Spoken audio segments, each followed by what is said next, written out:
Hang on, give me 1 second, and I think we'll be okay. Okay, we can start now. Dr. Yeoh. Okay, hello everybody. So my name is Justin. I'll introduce myself a little bit more later.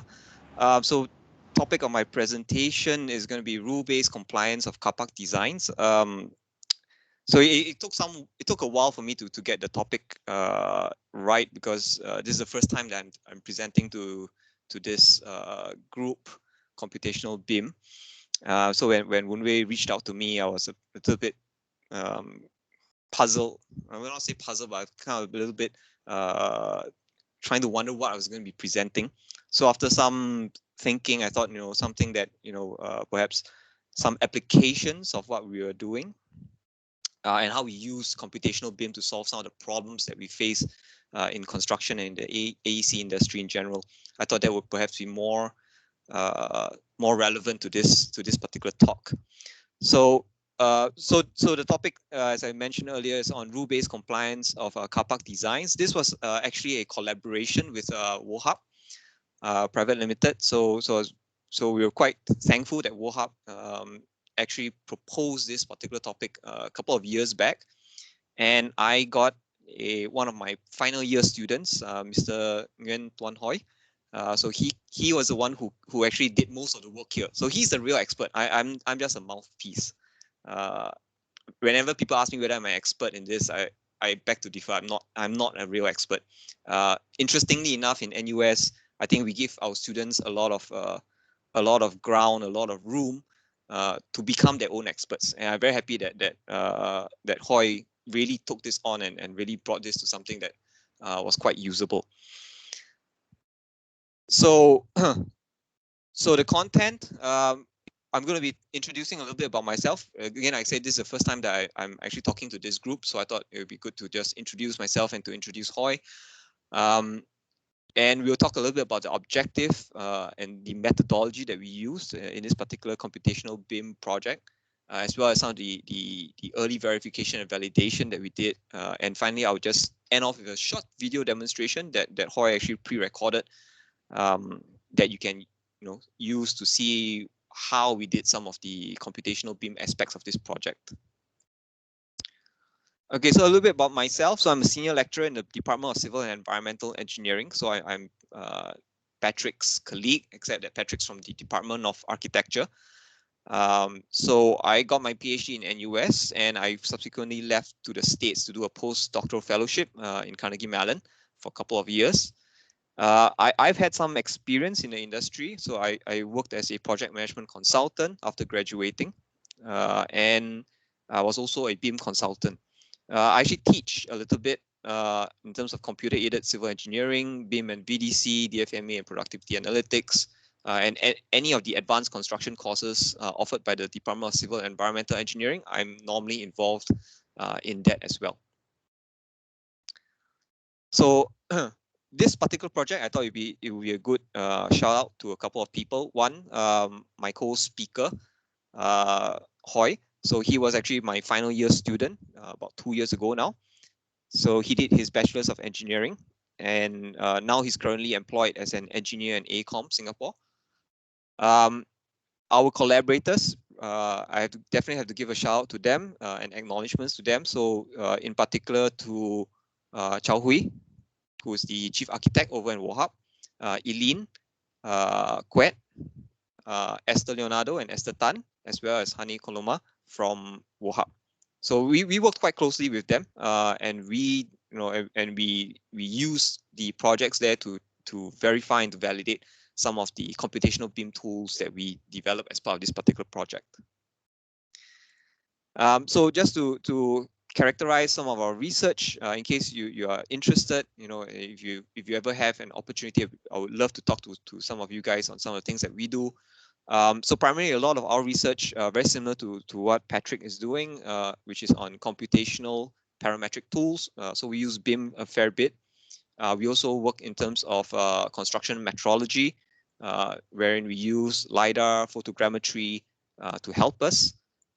We also do optimization, lean construction, a little bit of machine learning, So we also dabble a little bit in deep learning and image processing, as well as in knowledge representation and ontology. So some of the current projects that we are working on, if you're interested, please do feel free to reach out to us. So we're actually working on earthwork volume estimation, where we use point clouds, photogrammetry, and BIM. We are also very heavily involved in drone-based facade inspection systems, and we are actually developing a system that incorporates both computer vision as well as infrared to help us to detect, right, particularly concrete facade defects. We are also working on monitoring of ground settlement, also using point clouds and predictive AI. So this is a project that's ongoing at this point. We have a project that's going to be starting soon, where we're going to be using a four-legged robot. So I guess some of you may have heard of this thing called the Boston Dynamics Spot. So we will be purchasing, and it's actually on its way, and we will be using this for integrated inspection of construction sites.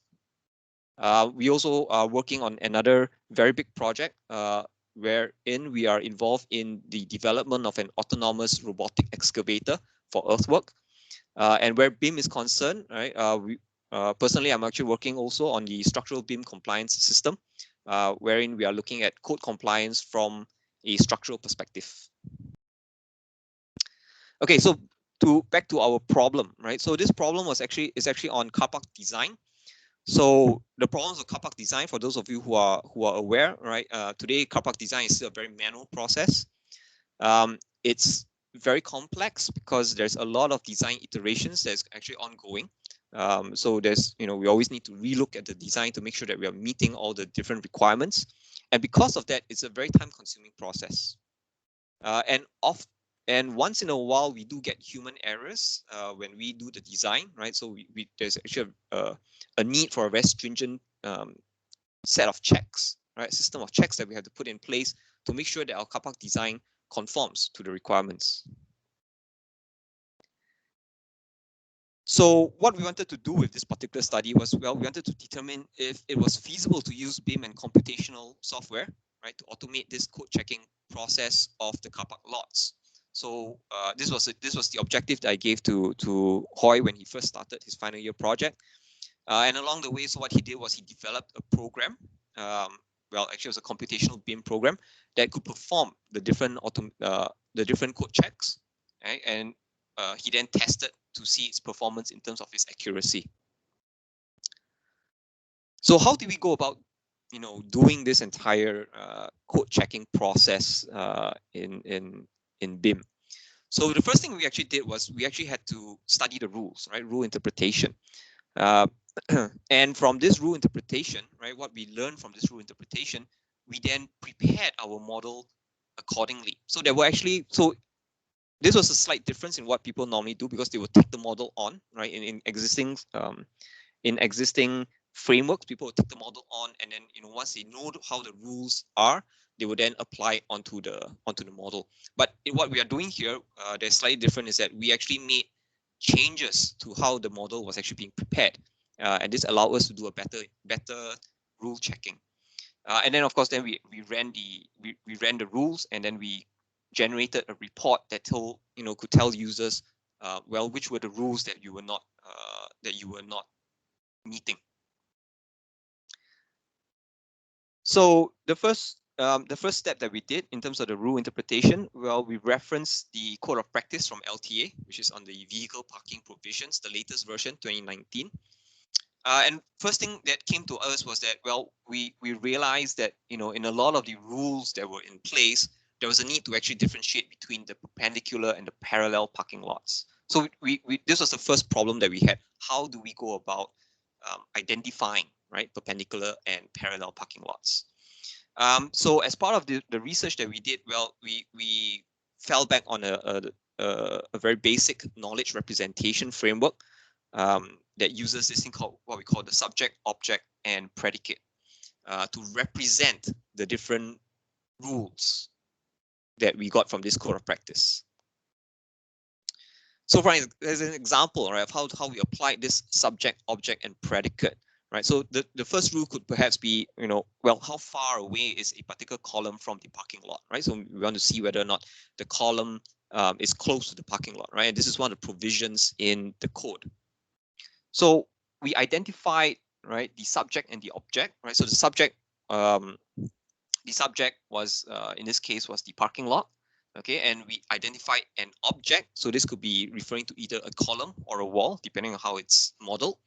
And we then define this predicate to tie in both the subject and the object using some form of a relationship. Again, and often the case would be some form of a distance relationship for this particular example, or it could be any kind of relationship that exists between both the subject and object. So how do we know what these subject and objects are? You have to read the code and try and identify what these are. Now, one of the interesting things that we observed when we started to look into some of these predicates or some of these relationships between the subject and object is that most of the time, if it is a spatial predicate, right, which means that it is a relationship that involves a certain space or geometry, then we can actually model the relationship using bounding boxes. Okay, so we could actually put in some form of an offset geometry to the bounding boxes using using the parametrics of BIM, and we could use that to our advantage.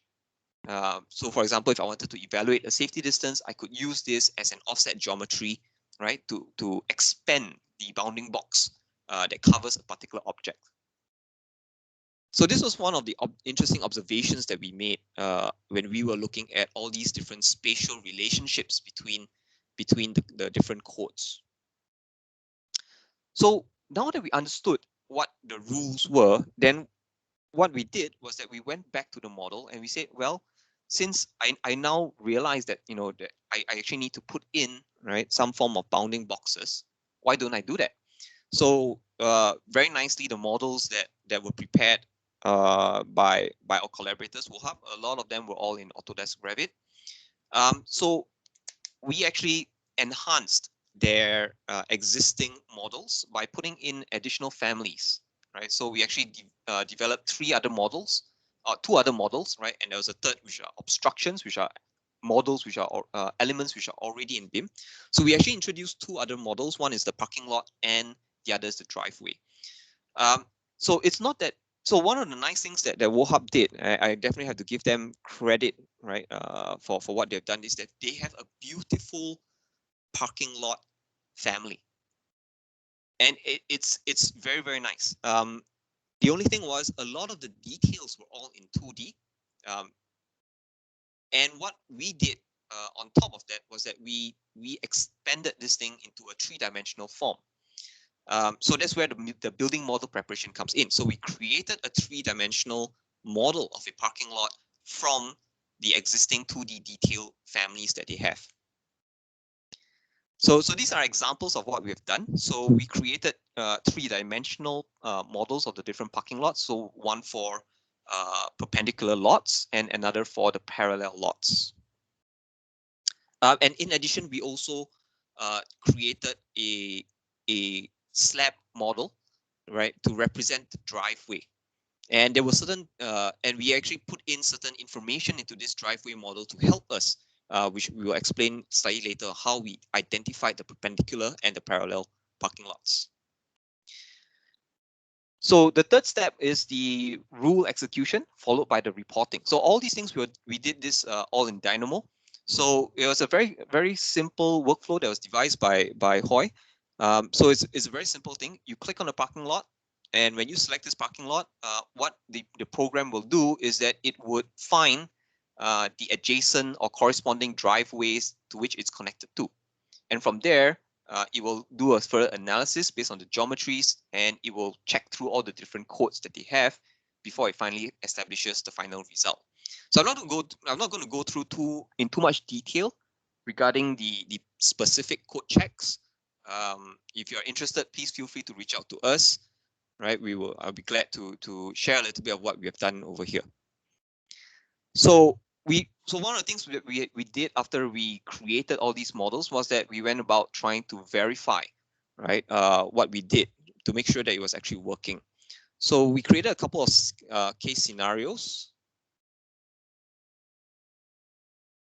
So the first one we did was we wanted to check the perpendicularity. So we created a case scenario to check that we were able to pick up the perpendicular cases. We also created scenarios to see if we could correctly identify parallel parking lots. Okay, one of the provisions of the lot of the code of practice is actually on this thing called the end lot, where it's actually situated at the end of a driveway. So we also created a scenario, and we were able to identify the end lots. Okay, and we were also able to check if a lot was present at a particular junction, right? Which means that there were two driveways, which are perpendicular to each other, and it intersects with this particular parking lot. Okay, and we also did a check, right, to make sure that we could identify lots where no obstructions were detected. So this gave us the primary engine, right, of checking to make sure that we can actually comply to the code of practice. So after we verified, we actually wanted to do a more in-depth validation, but because COVID started to set in at that point, so we didn't really have a lot of time to validate or to collect enough figures to be able to do a proper scientific study. But our initial sensing, based on our collaborators from Yeoh, it did seem to suggest that the automation that we created over here was able to help them to save time in terms of checking. And because they were able to save time, then this of course led to savings in terms of cost. And more importantly, they were able to detect errors in the design early. Now, the framework that we created, of course, has its limitations, right? There's no such thing as a perfect framework.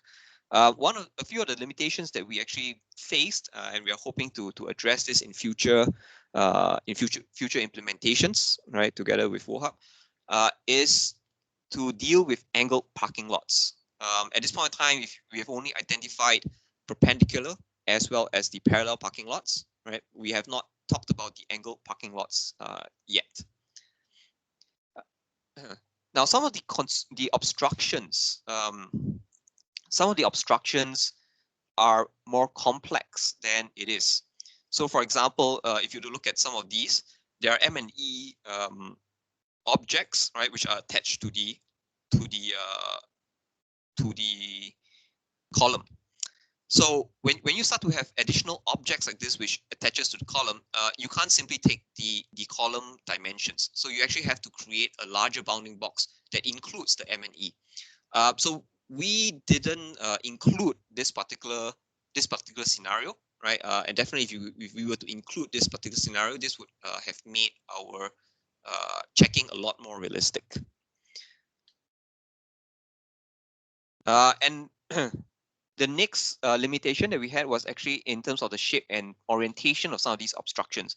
So some of the columns, sometimes you have these kind of like tapered columns. And because we were using a pure bounding box to represent the columns, so if you have tapered columns like this, then this may not give us very good results for too artistic, too aesthetic designs.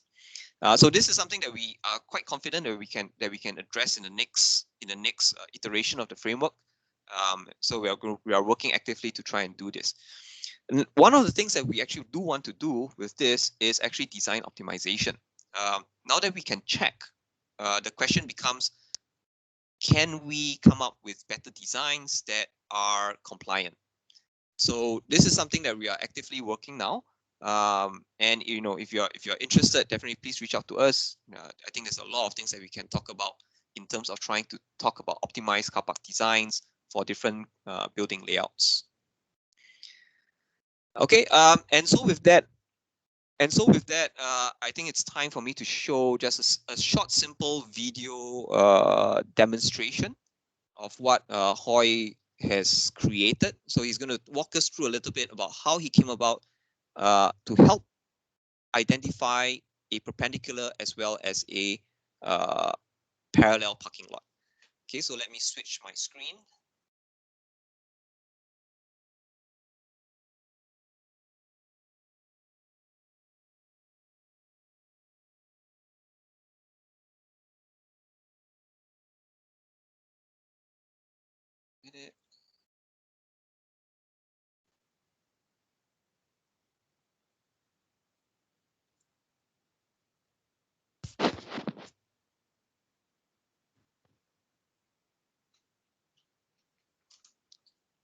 Don't worry, it's still silent. So so all this was done by Hoy.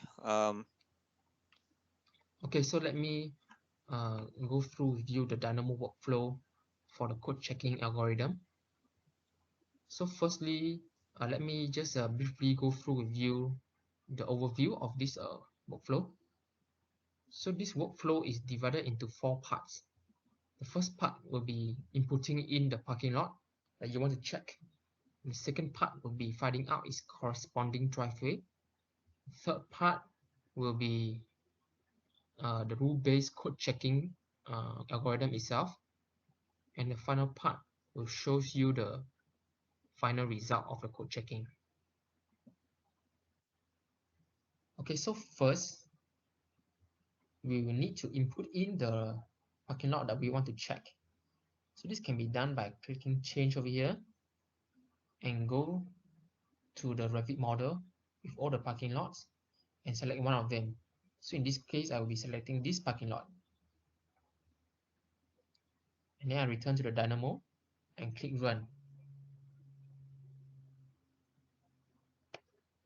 So after finishing the run, we can next find its corresponding driveway. So to do this, we first need to get the internal bounding box of the parking lot. So after getting the solid geometry of the internal bounding box, you can then use it to find any intersecting driveway. So in this case, the intersecting driveway will be this one over here. And as we only interested in finding the driveway, we'll be using the string contains node to extract out any relevant driveway. So finally, we get the driveway that we wanted. So at this point, we will have the geometry for the parking lot and also the geometry for the driveway. And before going to the next step, I would like to discuss with you a component in every element. So for every parking lot element, there will be a line vector. You can see over here this line. So this line vector will help us to find the orientation, or rather help us to determine the orientation of this parking lot when it is compared to the driveway. So the driveway will also have a line vector over here, you can see. So when you compare both of these line vectors, you're able to determine the orientation. So with that said, we will go on to the next step, which is finding out these line vectors. So here you can see that there's a list of elements of the parking lot. So for all the parking lot, they will have the same list and same sequence of the geometry. So what we are interested in is the geometry number 12.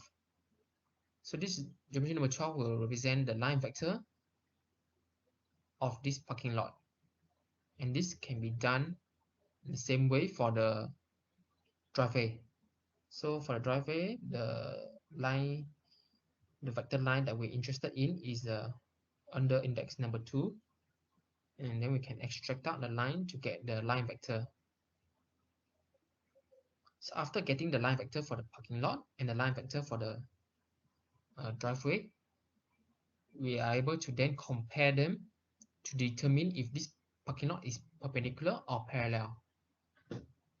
So if the vectors are parallel to each other, it means that the parking lot is a parallel parking lot. And if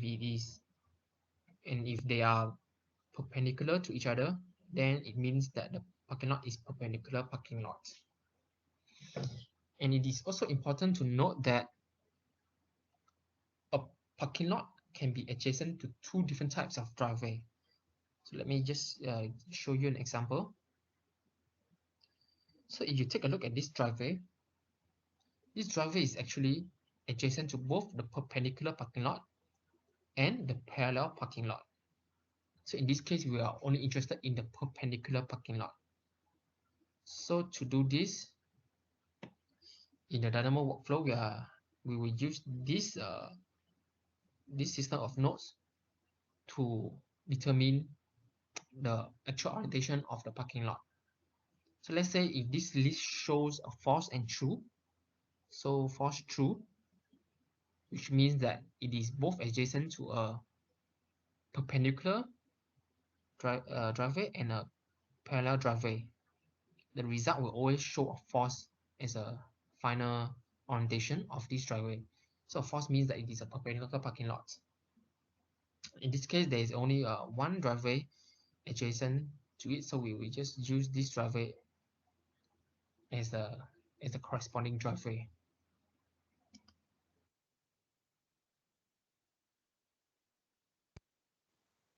Okay, so that comes to the end of the demonstration. This was a part of a much longer pre-recorded video, but I think because in the interest of time, I didn't want to push it. So I just took what I thought was the most interesting part, the interesting start of this whole Dynamo project, right? And just show to you.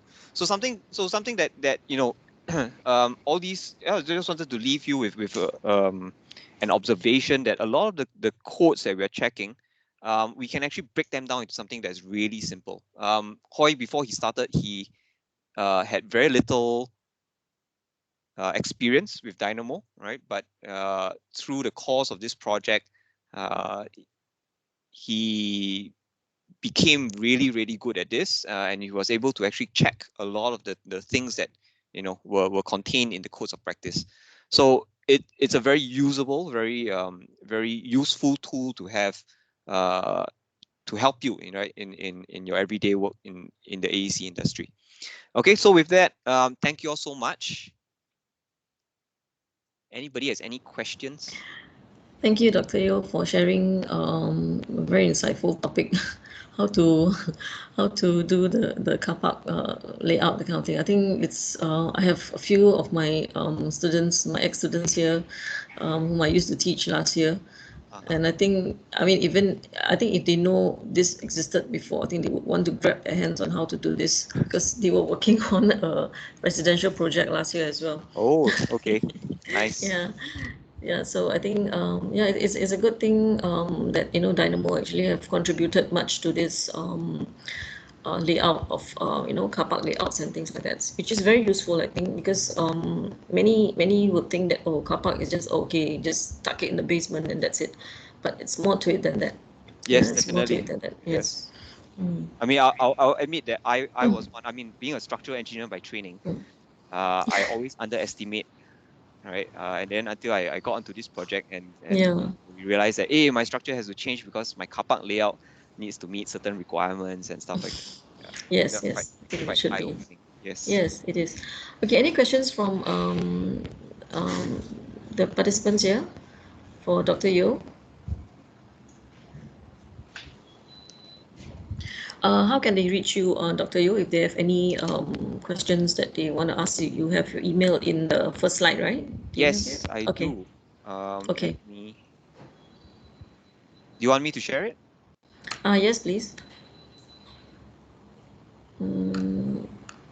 Actually, someone asked over here about whether the script can be shared.